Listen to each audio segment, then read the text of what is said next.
Assalamualaikum warahmatullahi wabarakatuh. Salam sejahtera buat kita semua. Salam Om Swastiastu. Kami dari kelompok 5 akan menjawab pertanyaan yang diajukan kepada kelompok kami. Sebelumnya, izinkan saya memperkenalkan diri. Nama saya Rahmat Wirapraja, beserta dengan rekan-rekan saya yang lainnya. Yang pertama, Selvina Anggraini Dwi Puspitasari. Yang kedua, Evra Dwi Otnel. Yang ketiga, Muhammad Mirzadi. Yang keempat, Linda Permatasari. Untuk lebih jelasnya, tetap ikuti pembahasan ini sampai selesai. Pertanyaan dari Bagus Muhammad Afandi. Jika pada dasarnya otonomi daerah merupakan penyerahan wewenang kepada daerah otonom untuk mengurusi urusan pemerintahan sendiri, tentu hal itu memberikan keleluasaan dalam hal membangun dan meningkatkan sumber daya daerahnya sendiri. Akan tetapi, kenapa sudah ada otonomi daerah, tetapi masih ada daerah yang tertinggal? Jawabannya, dikarenakan setiap daerah memiliki perlakuan atau treatment yang berbeda-beda dalam melaksanakan otonomi daerah tersebut. Jika ternyata terdapat kekurangan, maka diperlukan pengkajian ulang demi terwujudnya otonomi daerah yang sehat dan transparan. Kemudian pertanyaan dari David, apa yang dilakukan pemerintah pusat terhadap pemerintah daerah apabila suatu daerah gagal dalam menjalankan otonomi daerahnya dengan baik? Jawaban dari saya, pemerintah pusat tidak hanya berdiam diri melihat ada daerahnya yang gagal, dikarenakan daerah tersebut juga masuk dalam wilayah Indonesia, yang pada umumnya membawa nama Indonesia. Kembali, kita lihat di tujuan pemerintah pusat dalam kewenangan dalam pelaksanaan otonomi daerah, yaitu satu meningkatkan, dua memperhatikan, tiga menciptakan, dan empat menghormati. Dengan begini, pemerintah pusat sudah pasti membantu dalam pembangunan daerah. Kemudian pertanyaan dari Hafiz, terkait kemampuan daerah otonom untuk mengurus rumah tangganya sendiri, yaitu mengenai anggaran yang diperlukan untuk pelaksanaannya. Apakah jika suatu daerah mengalami kesulitan dalam perihal anggaran, jelaskan bisakah pemerintah pusat memberikan bantuan demi efektivitas jalannya pemerintah daerah tersebut? Jawaban saya, pada dasarnya sebuah daerah sudah pasti mempunyai anggaran rumah tangganya masing-masing yang telah diajukan untuk beberapa periode ke depan sesuai dengan kebutuhan daerahnya masing-masing. Dalam penggunaannya, semua harus jelas anggaran itu kemana saja. Jika ada sesuatu yang mencurigakan dalam peredaran anggaran itu, sudah masuk dalam hak KPK untuk memeriksa. Kemudian pertanyaan dari Chandra Pramudia, apa dampak desentralisasi fiskal terhadap pertumbuhan ekonomi di Indonesia pada masa pandemik COVID-19 saat ini? Jawaban dari saya, desentralisasi fiskal dapat juga berdampak negatif terhadap pertumbuhan ekonomi. Desentralisasi fiskal dapat mendorong ke arah ketidakstabilan ekonomi makro yang pada gilirannya akan menghambat pertumbuhan ekonomi. Sebab desentralisasi fiskal dapat mengurangi pengeluaran pemerintah dan pajak yang berbasis pada pemerintah pusat yang dapat digunakan untuk melakukan fungsi stabilisasi. Baik, saya akan menjawab pertanyaan dari Eri. Bunyi pertanyaannya yaitu seperti yang kita ketahui, Indonesia telah mengalami masa sulit selama masa penjajahan Belanda.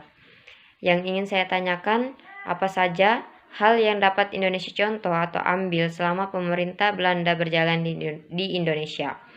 Jawaban yang dapat saya berikan yaitu hal-hal yang dapat diambil oleh Indonesia dari sistem pemerintahan Belanda yaitu pendidikan yang baik.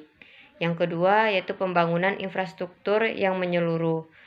Selanjutnya yaitu sistem perbankan nasional, dan yang terakhir yaitu menyatukan banyak wilayah di Nusantara.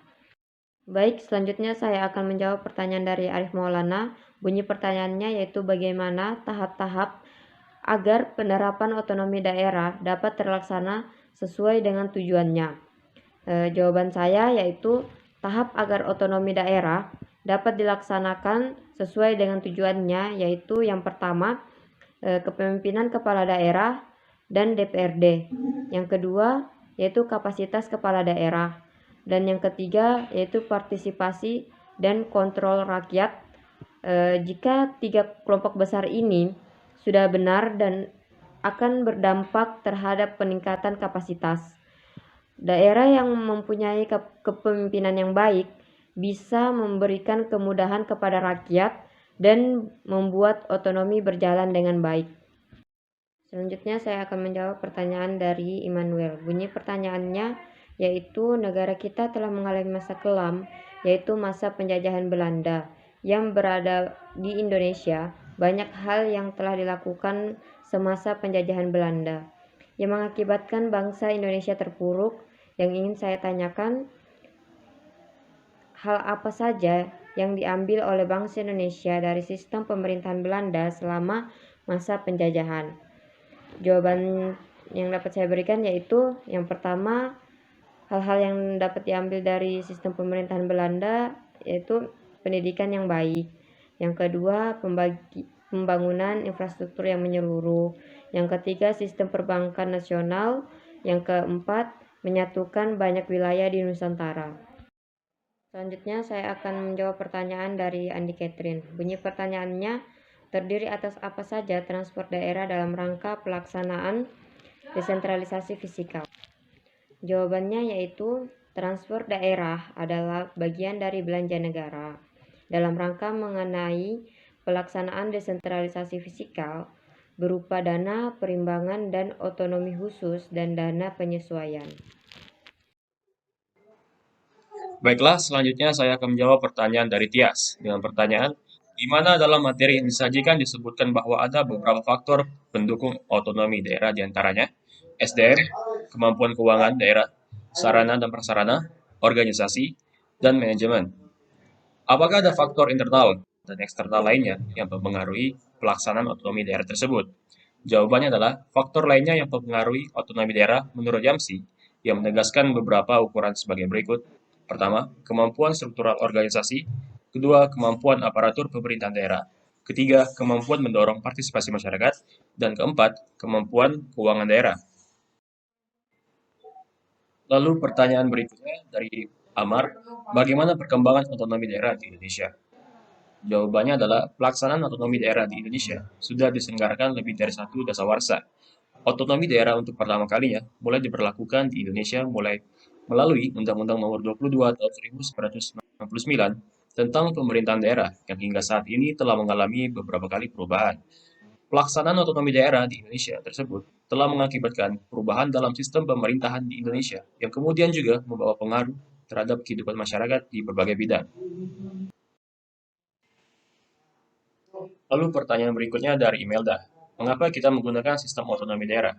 Jawabannya adalah, tujuan dari otonomi daerah menurut Undang-Undang Nomor 32 Tahun 2004 tentang Pemerintahan Daerah, Pasal 2 Ayat 3, yang menyebutkan bahwa tujuan otonomi daerah ialah menjalankan otonomi yang seluas-luasnya, kecuali urusan pemerintahan yang memang menjadi urusan pemerintah, dengan tujuan untuk meningkatkan kesejahteraan masyarakat, pelayanan umum, dan daya saing daerah.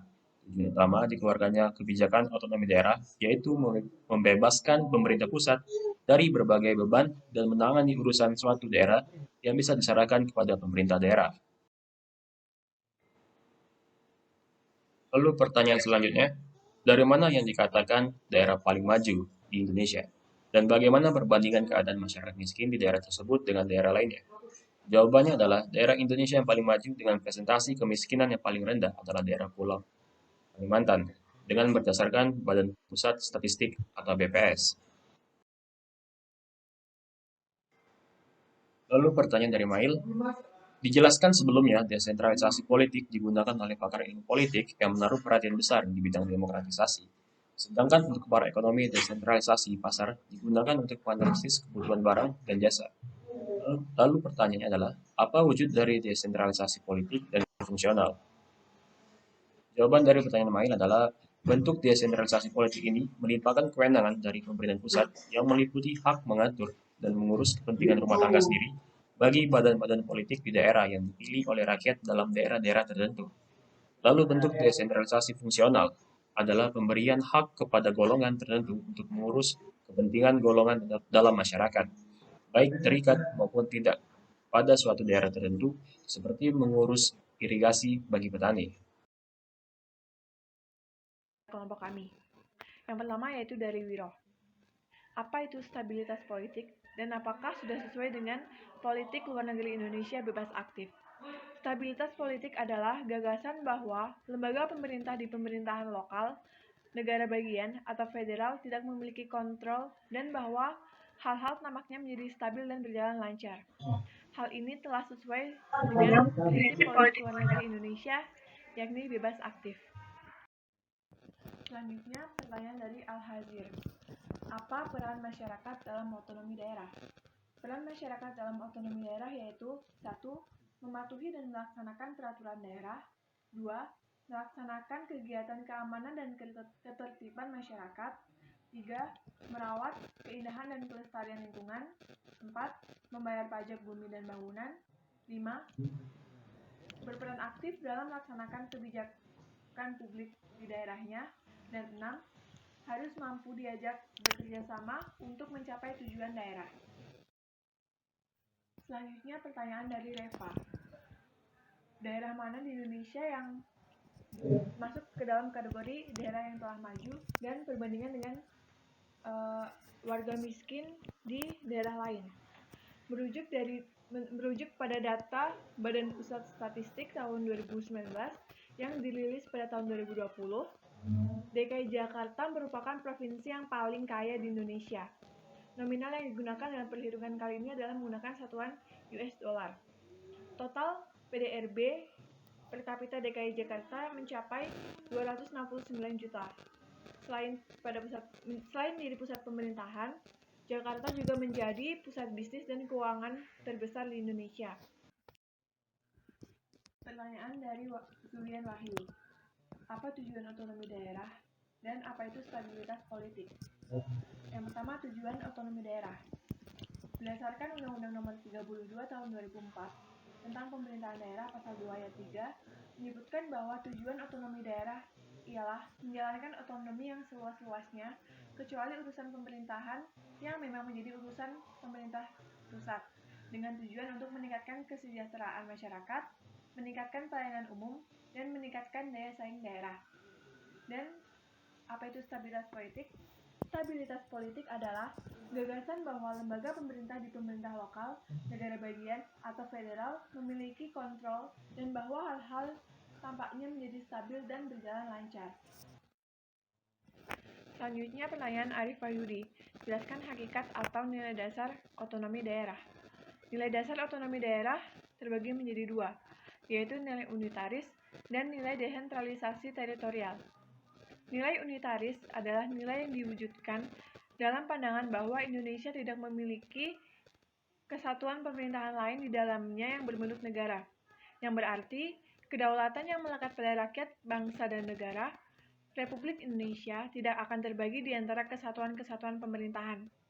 Dan nilai desentralisasi teritorial dari isi dan jiwa Pasal 18 Undang-Undang Dasar 1945 beserta penjelasannya sebagaimana tersebut di atas, maka jelaslah bahwa pemerintah diwajibkan untuk melaksanakan politik desentralisasi dan dekonsentrasi di bidang ketatanegaraan.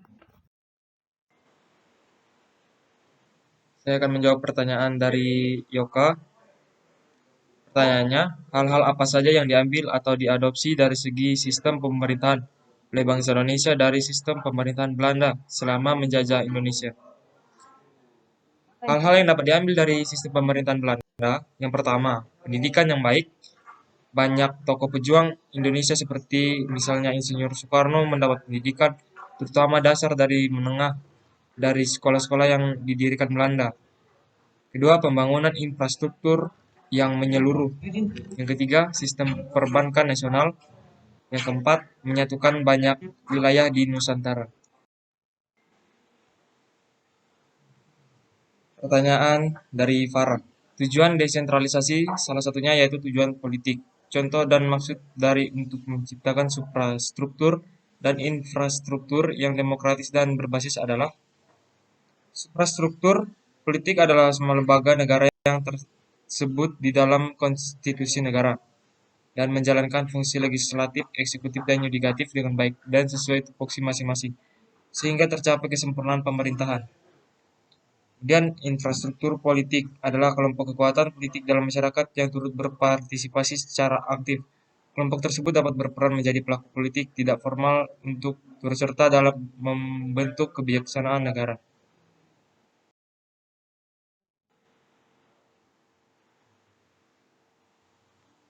Pertanyaan dari Saudara Fadil. Bagaimana bila pemerintah daerah gagal dalam penyelenggaraan desentralisasi? Jawabannya, jika pemerintah daerah gagal dalam pelaksanaan desentralisasi, penyelenggaraan otonomi daerah yang sehat dapat diwujudkan melalui peningkatan kapasitas dengan kompetensi yang dimiliki manusia sebagai pelaksananya. Penyelenggaraan otonomi daerah hanya dapat berjalan dengan sebaik-baiknya apabila manusia pelaksananya baik, dalam artian mentalitas, integritas, maupun kapasitasnya. Pertanyaan dari Jeremy, jelaskan 4 faktor yang mendukung otonomi daerah. 4 faktor yang mendukung otonomi daerah antara lain, yang pertama, kemampuan atau kualitas sumber daya manusia. Yang kedua, kemampuan keuangan atau ekonomi. Yang ketiga, ketersediaan sumber daya alam. Yang keempat, dukungan dari pemerintah pusat serta masukan dan aspirasi dari masyarakat.